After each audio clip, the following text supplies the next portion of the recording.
Good morning, friends. I'm Sanjana Mittal, and today we shall be talking about the registration of the trademarks under the Trademark Act 1999. As we all know that when you own a trademark, you may own the trademark as a registered user or you may own the trademark as an unregistered user. In either case, you will be considered the owner of the trademark. That doesn't change with the registration or non-registration of the trademark. But there is a thin line of distinction. There is a single line of legal requirement or legal application that comes into play when you become a registered owner. Why? Because once you have your trademark registered under the Trademarks Act 1999, not only do you become an exclusive owner of that mark. Exclusive owner means you can have the right to exclude all the others from owning that kind of mark or a mark which is deceptively similar to your mark. But you can also sue another person for infringement of the mark in case he owns something or he uses something that is deceptively similar or identical to your trademark. That being said, what is important under the Trademark Act is now to look at the registration process of the trademark so that you know how to go about the process of filing the application, the objection period, the waiting period for the examiner to decide, etc., all those things. So let's just have a comprehensive step-by-step look. I'll be sharing a screen over here with you. So just give me a minute, please. Okay, here. See, if you can see this, there is a screen over here in front of you, which talks about the whole process in the stepwise format. See, whenever you talk about the registration of a trademark, the process basically begins with your own search at the first instance. It's you as the owner of the trademark who's required to do some preliminary search, whereby you are required to look at the basic online databases, online journals, wherever you can find that there exists no mark which is identical or deceptively similar to the mark which you seek to register. So this first point of search by owner is the beginning of the process of trademark registration.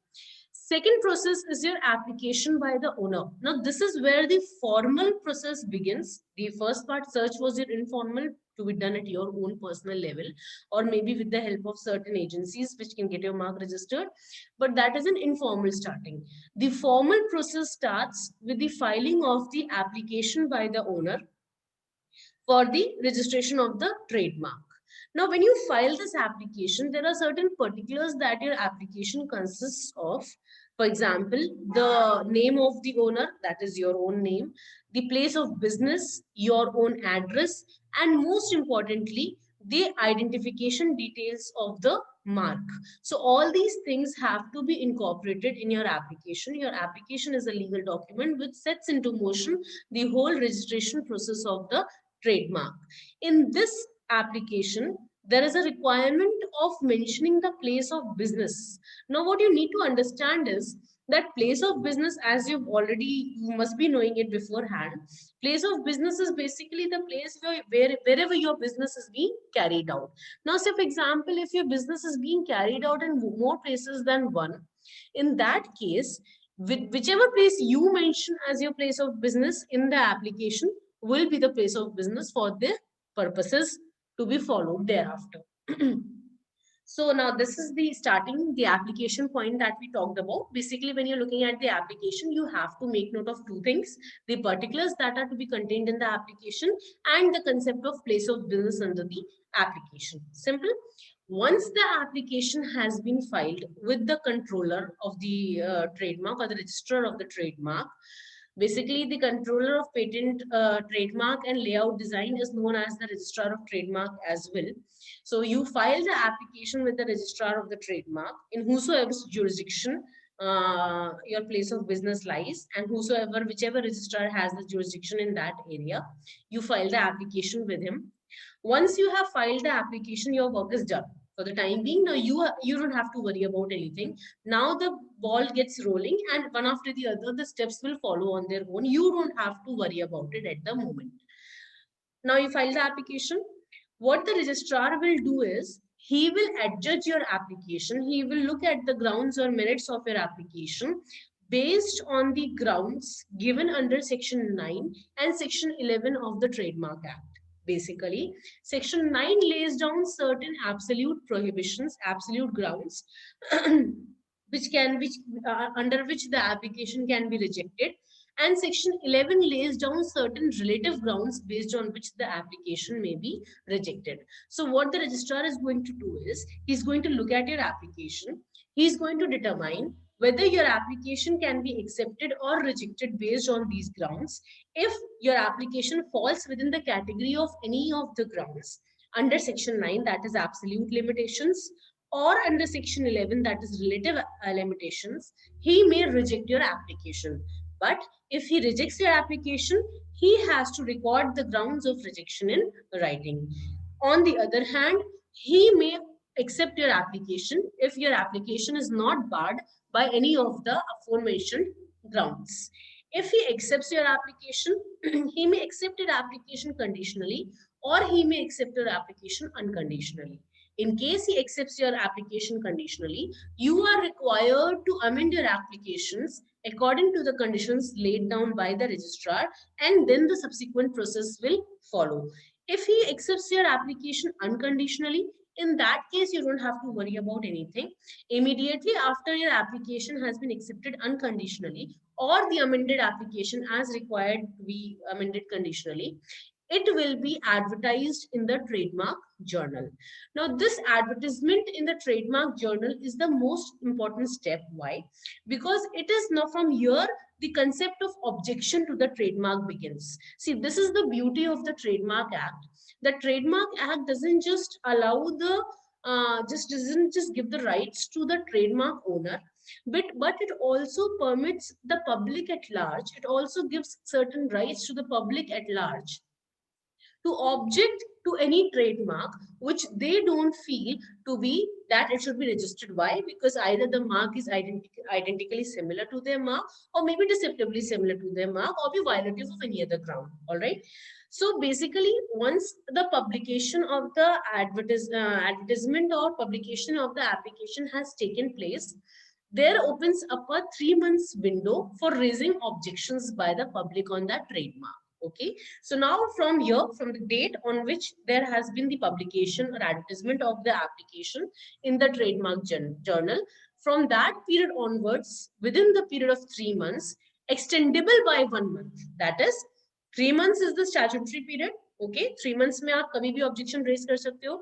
1 month ka grace period when if you have applied to the registrar stating that, see, I wasn't unable to raise the objection within these 3 months, please give me 1 extra month for raising the objection, you may require that kind of a period.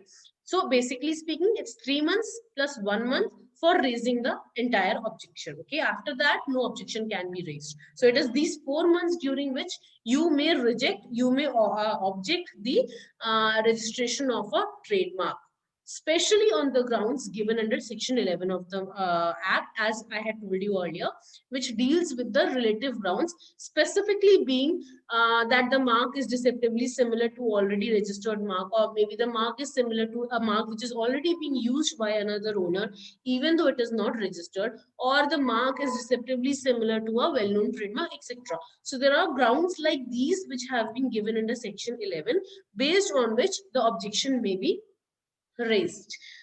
Once the objection has been raised within the period of 3 months, now what will happen? You've already published, the registrar has approved the application. Okay, first he checked the application, then he approved the application, let's say, and unconditionally.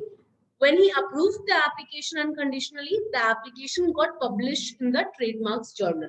Once the application is published in Trademarks Journal for the purpose of raising opposition, two things will happen. Either someone will raise the opposition, or someone will not raise the opposition. Say there is no opposition raised at all within the statutory period of 4 months, the certificate of trademark will be issued to the owner, and his mark will be registered for the coming period of 10 years. Okay, but what happens if an objection has been raised? If another person, any XYZ person, raises an objection saying that no, you cannot have this mark registered, it is deceptively similar to my mark, In that case, the notice of opposition is given to the owner of the mark.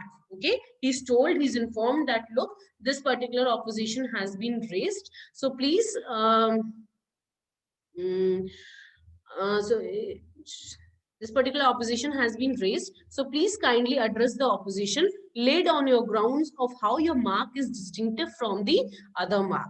In that case, within a period of 2 months, you are required to file a reply with the registrar, giving out the reasons as to why your mark should be duly registered and how is it not violative or it is not prohibited under the grounds laid down under section 11 or section 9. Okay, so you are required to file a counter reply.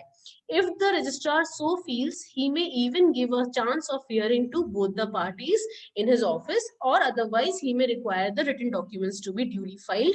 In any case, there is an opposition, there is a reply to the opposition, and then comes the decision of the registrar based on the grounds of opposition, based on the reply to the opposition, or a hearing, if any, has been conducted by the registrar.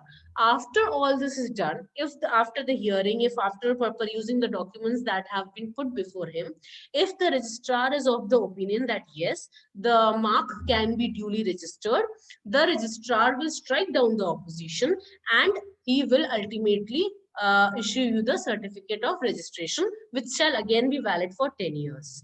If he feels that no, opposition stands good, your grounds are not reasonable enough for the mark to be registered, he shall have to write down his reasons for rejecting the registration of your mark based on the opposition grounds that have been raised against your mark. So I hope this is a very small, it's a very small process. It is not a very lengthy process, but this process has to be duly followed for a mark to be registered validly. So it all begins with you at your level doing an informal search to make sure that at the very first instance, you are not applying for registration of a mark which is deceptively similar or identical to another mark.